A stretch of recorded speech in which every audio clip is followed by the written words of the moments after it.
Welcome into Win the Line, presented by the 33rd team. My name is Tanner Kern, joined alongside former CFL defensive lineman Maxx Forde. Max, week 10 is here. We are officially crossed the halfway point, and we got some interesting rumors coming into play. I know we break down the offensive and defensive lines from a betting and fantasy perspective on this show, but we need to discuss this rumor. Pats firing Bill Belichick in season. It was allegedly broken by a Boston Globe reporter. I don't know what happened, but it was allegedly broken by someone from the Boston Globe. It's crazy, the fact that people think that Bill Belichick could get fired in season. It's absolutely absurd. I don't think he could get fired, period. Like, I think he can get told to leave and behind closed doors, and he'll get to do it on his own terms, quote unquote, and resign. I don't think we're ever going to see a headline Bill Belichick fired. I don't think it's going to happen. He might be on his way in the offseason, but I think he'll get to kind of do that on his own terms. I don't see that ever being a thing where the Patriots just kick him to the curb. No, and there's rumors that he might get traded to the Commanders, like we might see a coach trade, which would be wild too, I think. But there's just no way. Like, you got to be respectful to the guy for what he's done for your franchise. You can't fire him in season in a year that's honestly a wash for the Patriots, no matter what. Yeah, the longest tenured head coach in the NFL. By a little bit. I think next up is Tomlin there, but that guy's brought a lot to that city. I know there's a debate between him and Brady, all that. Like, at the end of the day, he still put that team in a position to win. He got Tom Brady, so there's that part of it too. So, there's no way. That'd be so disrespectful to just fire Bill Belichick midseason. Yeah, it would be wild. So moving into the injuries, as we usually do, one notable injury this week: Giants left tackle Evan Neal sprained his ankle last week in an ugly game against the Las Vegas Raiders. He's questionable, but I will say this: poor Tommy DeVito. Poor Tommy DeVito. It's going to be a rough night for him. We're going to break down our first mismatch of the day, which is the Dallas Cowboys defense against the New York Giants offense. Dallas defense played really well against the Eagles, held them to 292, but they couldn't get off the field on third and fourth down. Philadelphia was 7-14 on third down. They were 2-2 on fourth down. Ultimately, that's one of the things that cost Dallas the game there. How do you see this matchup playing out? I don't think Dallas is going to struggle as much this week getting off the field as they did last week. Well, you mentioned DeVito there. If Evan Neal doesn't play for an offensive line that's already been one of the worst in the league this year, then you're just going down that depth chart even further. It's not going to be pretty. DeVito doesn't seem like they have a whole lot of confidence in letting him throw the ball. There's been a lot of run plays, which as a defense, when you know the quarterback's not a real threat to throw the ball, you can just load up the box.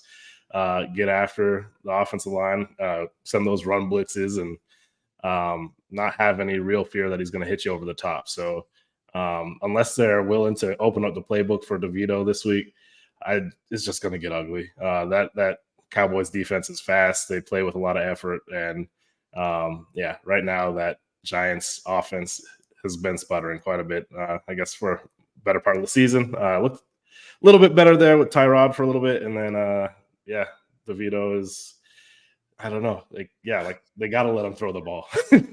They have to, or they don't really stand a chance in this game. The Raiders defensive front's really good. I like them a lot with Maxx Crosby, huge motor there, but they're not as good as the Dallas Cowboys, and the Raiders ripped apart the Giants last week. So like you said, this could get out of hand here with guys like Micah Parsons, Dorrance Armstrong. I think they're going to both have big days, and I would bet over on sack props for pretty much everyone you can find on this Cowboys defense. My big question, from a betting perspective, I think if you're looking at offensive props to the Giants, it's got to be Saquon Barkley, because he is the one guy that they're going to lean on in this game. So how do you see Dallas defending Barkley and their whole defensive scheme as a whole, knowing that Tommy DeVito is playing quarterback? Well, again, if they're not willing to even have the threat of passing, I just see them loading up the box, using a little bit heavier personnel, and trying to just attack that run game. I do think, just based off that small sample we've seen with DeVito in at quarterback this year, there's a very real chance that Saquon gets 30-plus touches in this game. I don't think they're going to be the most efficient 30 touches, but I think he's going to get loaded up, and we'll see what he can do with them. He's always a threat to break one, but this Cowboys defense plays very fast, and they'll cancel out a lot of mistakes that they make just with that play speed, but they don't make a lot of mistakes to begin with. So, if anything, it's a volume play for Saquon. Yeah, definitely. If he hits his props, it's going to be because of volume. But again, you got to think too, like DeVito's passing props going to be so low in this game. I think it could be in the 170s for sure. And they're going to be playing from behind. The Dallas Cowboys are going to be loading the box. I don't want to play the over on it, but you might be forced to if you're looking at passing props there. It's crazy to think he could have like an alternate passing line of like 120 this week. Which is nuts. So this will be interesting how it plays out. But again, massive mismatch between the Cowboys and the Giants. This one's going to get ugly quick.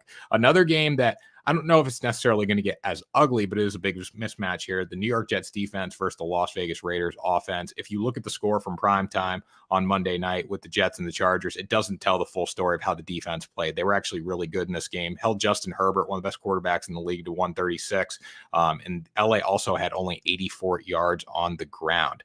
Raiders a little different here. Aiden O'Connell is going to be playing quarterback, have a good run game, or they have the potential to have a good run game with Josh Jacobs.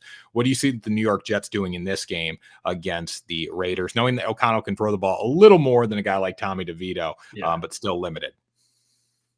Yeah, I think, they're going to, from the defensive line standpoint, they're just going to want to rotate through their guys. They got a deeper group. They don't have necessarily that one big star guy that you're going to lean on, but they've got a lot of very good players. They got Quentin Williams on the inside holding it down. You got guys like Jermaine Johnson there on the edge. And they've got a lot of guys that are above average too deep. And so they can just roll through, keep those guys fresh, and keep kind of sending it at Las Vegas, where I think that, like you said, Aiden O'Connell, I trust a little bit more to throw the ball around a little bit. It looks like his coaching staff does, definitely more than New York does with DeVito there.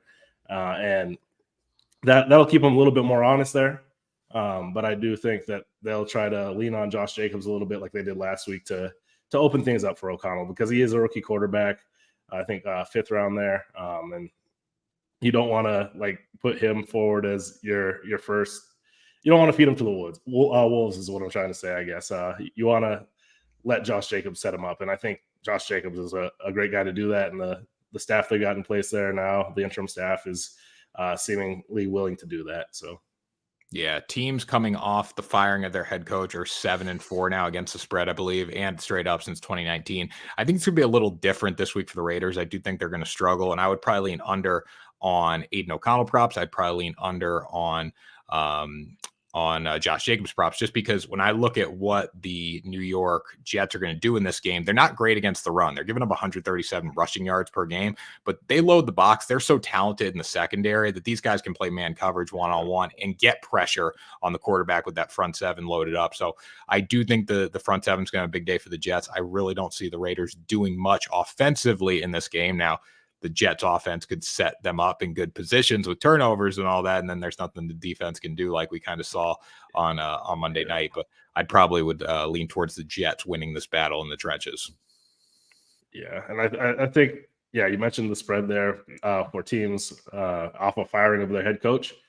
And I think a lot of that emotion that you had last week, that's passed. Like, there's still a little bit of the residual there, but you settle back into that routine, and now maybe that kind of emotion that brought you all together last week in a big game, it's kind of passed, and you kind of back to playing regular football all over again. Definitely.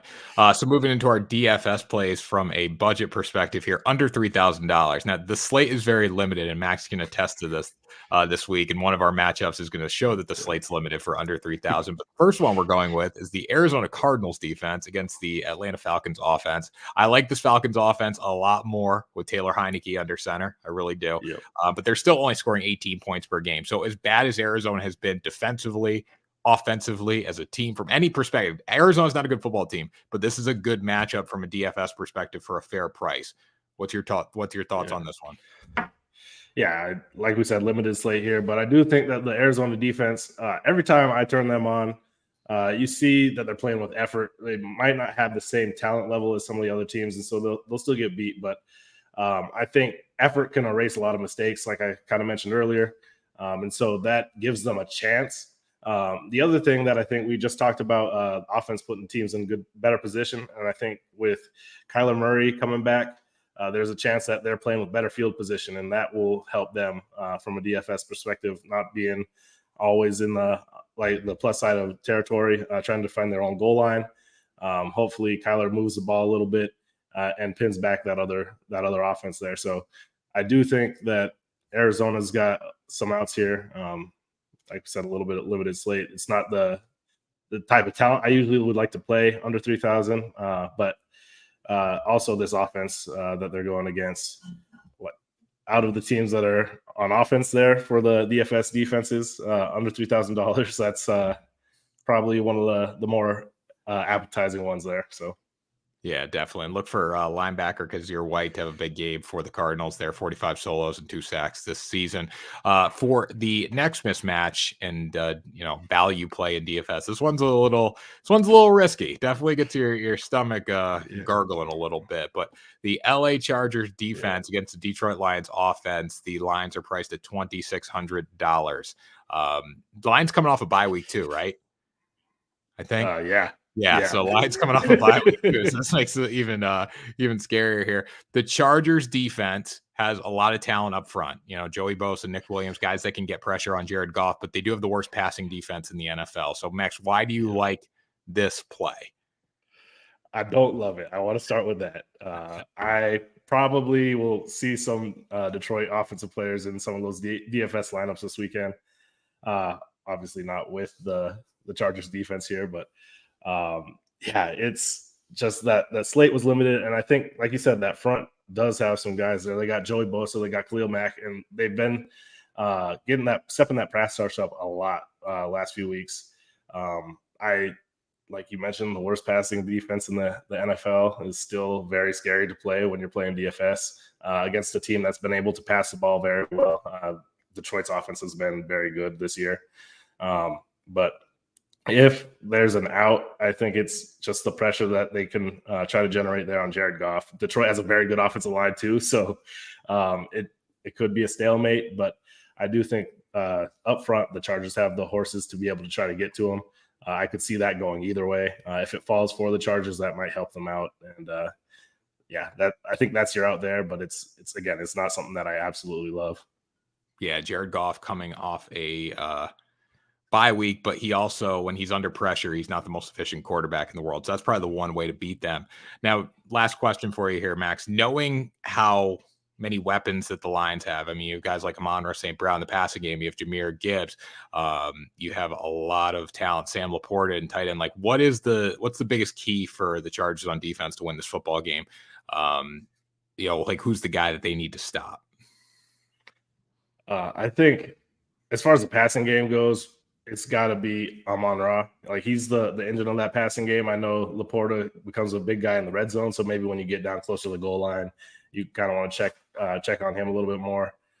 Gibbs, I am very interested to see what it's like coming out of the bye with David Montgomery likely healthy again. I think he's earned a bigger piece of that pie, but doesn't matter what we think. We'll see what Dan Campbell thinks. I think he's a good coach, so I do think that it's likely to happen, but we'll see there.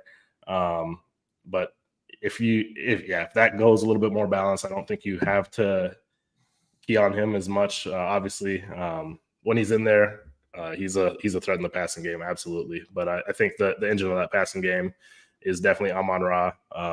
You want to stay over the top of Jameson Williams too, because he's got some speed. I think they added Donovan Peoples-Jones there at the trade deadline, so a lot of guys you got to keep an eye on. But if you have to key one, it's Amon-Ra. Yeah, my goal or my thought, like, get off the field. Like, that's the biggest thing the Chargers need to do in this game to have success, because we look at like what Jahmyr Gibbs down the stretch in his last game that he did, like, it was because they were just on the field so much and they wore their opponent down. So in this one, I do think the key for LA is get off the field.